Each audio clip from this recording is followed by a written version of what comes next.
Hey everyone! In this video, I'm going to show you how to add a video to Notion in just a few simple steps. Type /video to bring up the block menu, and you'll see several options for embedding video content. Click Video from the filtered results, and a video block appears with options to embed or upload a file. Click the Choose a Video button to open your file explorer. Navigate through your folders to find the video file you want to upload. In this example, I'm opening the YTA RAW folder.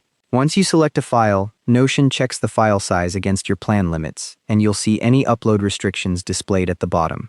The free plan has a 5 MB file size limit per upload, so if your video is larger, you'll need to either compress it first or upgrade your plan. For videos that are too large to upload directly, you can embed them instead by pasting a link from YouTube, Vimeo, or Google Drive.